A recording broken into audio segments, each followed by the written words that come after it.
الحمد لله الذي لا تخلو أفعاله عن الحكم. الحمد لله الذي جمل شهر المحرم بعاشوراء وأسبغ فيه النعم. الحمد لله الذي يضيق على من عصاه ويمد من أطاعه بأنواع البر والكرم. الحمد لله الذي يعفو عمن يشاء ويعامل من يشاء بما جنى واكتسب. أستغفره وأشهد أن لا إله إلا الله وحده لا شريك له شهادة أدخرها لهول المحشر، وأشهد أن سيدنا محمدًا عبده ورسوله أفضل من بشر وأنذر. اللهم صل وسلم وبارك على هذا النبي صاحب الحوض الكوثري والشفاعة العظمى يوم الفزع الأكبر، وعلى آله وصحبه أهل الفضل والكمال والأدب. عبد الله، خلقك الله لتوحده وتعبده، فلا تشتغل بغيره فترد موارد العطب والنصب. أين الرجال الذين قاموا لله على قدم وساق؟ أين أهل المجد الذين شاع ذكرهم في كل الآفاق؟ أين الذين صنعوا المعروف وأغاثوا الملهوف وأنفقوا مما رزقهم الكريم الرزاق؟ أين أنت من أهل الفضل؟ أين أنت من أهل الحسب؟ كانوا إذا قدم عليهم يوم عاشوراء يتعهدون بالإحسان ذوي الحاجات والفقراء، يمسحون رأس اليتيم ويطعمون الطعام ويشكرون الله على السراء والضراء، يرغبون ويرغبون في طاعة الله ويتقربون إليه بأجل القرب. ألا وإن يوم عاشوراء يوم تجلى الله فيه على الأنبياء والمرسلين بفضله العميم، وأهلك فيه أعداءهم الجبارين، وأرسل عليهم عذابه الأليم. فيه تاب على آدم وأنجى من نار النمرود خليله، وقال للنار كوني بردا وسلاما على إبراهيم. وفيه شفى أيوب من مرضه، ورفع فيه إدريس إلى أعلى الرتب. وفيه استوى السفينة نوح على الجودي وأنجاه الله ومن معه من الغرق. وفيه أهلك فرعون وجنوده، وضرب موسى البحر بعصاه فانفلق. وفيه كلم الله موسى على جبل الطور، وخر موسى صعقا من هيبة ربه، ولولا ذلك لاحترق. وفيه نبذ الحوت بالعراء يونس، وأنجاه الله من أشد الكرب. وفيه استشهد الإمام ابن الكريمين الحسيبين باب السخاء ورب الوفاء وسيد شباب أهل الجنة، مولانا الحسين السعيد الشهيد الذي لقي الله عطشانا ورجع إليه ظافرا بإحدى الحسنيين، المقتول ظلما بأرض كربلاء والمذبوح من غير سبب. ألا قبح الله قاتليه وأصلاهم نار جهنم.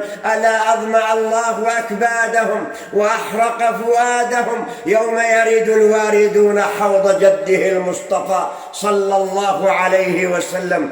ألا قاتل الله اليزيد وابن زياد ومن أعان على سفك دم هذا السيد المعظم.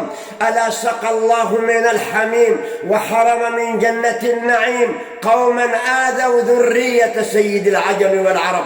فالله الله عباد الله، وأفيقوا من غفلتكم، فرحم الله عبدا تيقظ من غفلته وأفاق من سنته. وسعوا على عيالكم يوم عاشوراء، وسعوا على عيالكم يوم عاشوراء، فمن وسع عليهم وسع الله عليه سائر سنته. صوموا يوم عاشوراء وبادروا إلى طاعة الله، واستقيموا على طريقة رسول الله وسنته، واسألوا الله التوفيق، فإنه لا يخيب من طلب. اتقوا الله أيها المؤمنون وقدموا عملا صالحا ليوم لا ينفع فيه مال ولا بنون، يوم ينادي المنادي أعداء الله إلى النار وهم يوزعون: انطلقوا إلى ما كنتم به تكذبون، انطلقوا إلى ظل ذي 3 شعب لا ظليل ولا يغني من اللهب. روى البغوي بسنده يرفعه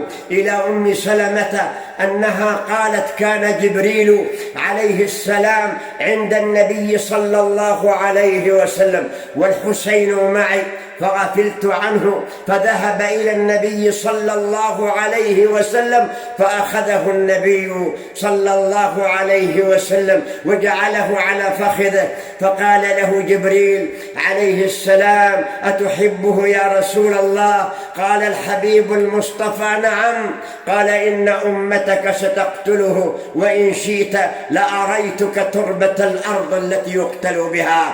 ثم بسط جناحه إلى الأرض وأراه أرضا يقال لها كربلاء، تربة حمراء بطف العراق. عبد الله، من اتبع الشرع ترك البدع، ومن عزت عليه نفسه كساها حلة الزهد والورع، ومن أراد السلامة سلك السبيل المتبع، ومن أتبع هواه انقلب على وجهه شر منقلب.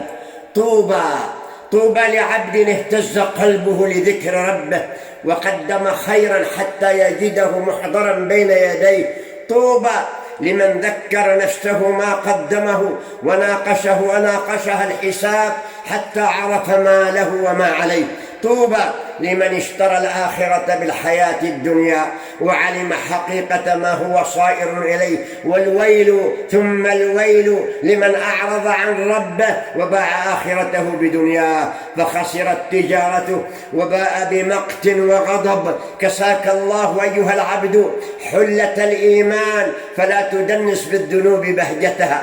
وعدك الستار أن يسدل عليك ستره يوم تنكشف الأستار وتبلى السرائر، فاتق الله ولا تفضح نفسك بما يكشف عورتها. جعل الله لك الآخرة دار مقر فلا تجنح إلى الدنيا ودع زخرفها وزينتها. وفقني الله وإياكم لما يرضيه. أقول قولي هذا وأستغفر الله العظيم لي ولكم ولكافة المسلمين.